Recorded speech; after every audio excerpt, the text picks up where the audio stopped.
Amigos y amigas, nos encontramos en la librería El Virrey, como siempre en El Arriero, conversando esta vez sobre esta iniciativa vinculada a las celebraciones del Bicentenario, llamada El Camino de la Libertad, de Tinta a Ayacucho.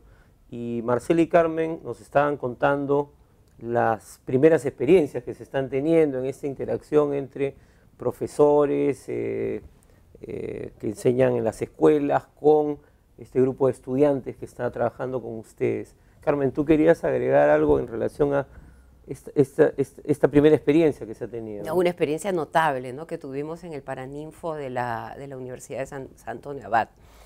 Nosotros, digamos, presentamos, fue un conversatorio, ¿no? Nada, digamos, con un papel o nada para leer, sino una conversación en voz alta, como la que estamos teniendo contigo. Y autoridades, digamos, de la universidad hablaban de la rebelión de los hermanos Angulo y no mencionaban a Pumacahua. Claro. ¿No? Entonces, digamos, en la primera o la segunda fila teníamos a un grupo de barayocs, ¿no?, de diferentes comunidades, ¿no?, que estaban escuchándonos. Y al final uno de ellos se levanta, me parece que era el de Chincheros, y dice, bueno, les agradezco que hayan venido y compartan con nosotros sus conocimientos. Y dice, y yo recuerdo a Pumacahua. O sea, lo trajo, y en quechua, todo esto en quechua. Recuerdo a Pumacahua y nuestro pueblo sigue trabajando por una vida mejor. Entonces, lo que decía Marcel, o sea, hacer presente al personaje que, digamos, la memoria colectiva está reprimiendo, y convertirlo en un ícono, digamos, de nuevas batallas, ¿no? Batalla por la justicia, batalla por una vida mejor. Entonces fue bien interesante cómo, digamos, nosotros que siempre hablamos en teoría, teníamos a estas voces, digamos, que venían de un conocimiento mayor que el que tenemos nosotros de Pumacahua, y ellos ya lo habían reivindicado, a pesar que las autoridades, digamos, en muchos casos lo tratan de olvidar. Claro, porque muchas veces, digamos, los pueblos, las comunidades tienen una memoria de estos hechos, ¿no? O sea, hay una memoria de la historia, ¿no? Que además se entremezcla con lo que nos enseñan en las aulas, ¿no? O entra en tensión o cruje, o sea, claro. Yo lo encontré en muchos lugares, ¿no? No vinculado necesariamente a la independencia, pero recuerdo que trabajando el tema de la violencia política en los años 80, una vez en Huánuco un señor nos dijo, acá la guerra empezó en 79. Entonces todos nos sorprendimos. Dijo, porque la guerra empezó con la Operación Verde Mar, que era una operación contra el narcotráfico. Pero esa era su historia, ¿no? Claro. Y que no tenía... Y cuando uno, igual la guerra del Pacífico, otros acontecimientos, uno tiene un discurso, pero que convive con las memorias, con lo que te dijeron tus parientes, tus abuelos, tus tíos, ¿no? Claro, hay múltiples memorias, y lo interesante, creo, es que en algunos casos privilegiados como que se condensa el tiempo, ¿no? El tiempo del pasado se hace presente, ¿no? Y entonces cuando ese barayoc demanda y hace suyas las banderas del proyecto de independencia de hace 200 años, porque todavía siente que esas demandas republicanas, esa promesa republicana no ha sido lograda a plenitud en su espacio histórico y cultural, ¿no? Entonces, ese trabajo se está haciendo con profesores, pero también con autoridades que participan.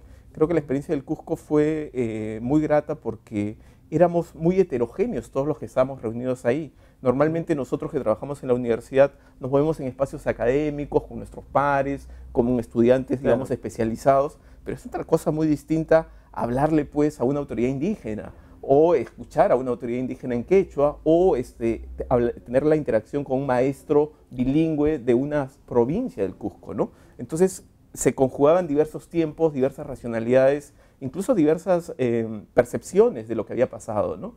Y creo que una de las riquezas del proyecto es que no venimos nosotros con una narrativa ya hecha.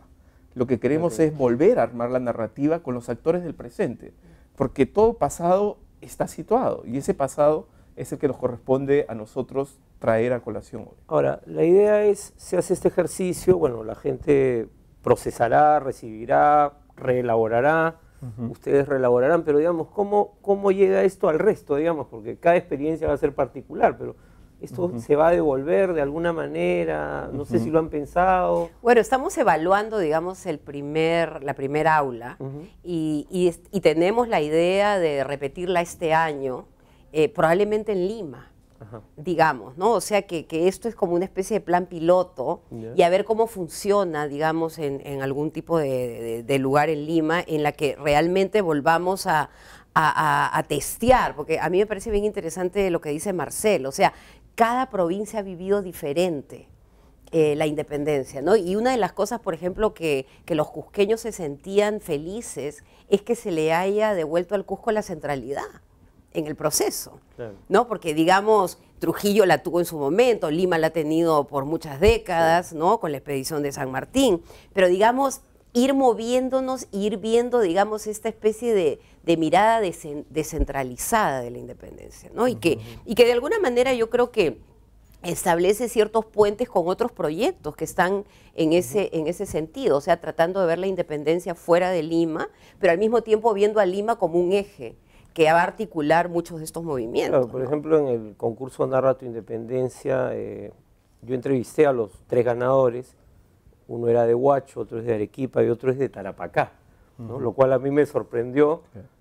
Y claro, las 3 experiencias eran distintas. Claro. Digamos, hay una motivación, hay el sacudón de las cortes y la caída del rey en España, en fin, la invasión napoleónica, pero la manera en que se procesa son totalmente distintas, y tiene que ver pues con la realidad local, es decir, el contexto, el control de los recursos, quién tiene el poder, quién transmite el poder, ¿no? Entonces esa diversidad es la que quizás perdemos cuando nos cuentan la historia en el colegio a todos así, sea en una versión o en otra, en un solo relato, tiende a homogenizar, ¿no? Claro, claro. Ese es el punto, yo creo, mayor del proyecto, ¿no? Que es recuperar esas otras memorias y esas otras voces, ¿no? O sea, entrar en diálogo con ellas. Y la capacidad de reproducirlo creo que también está en que los maestros van a llevar luego estas preguntas, estos documentos.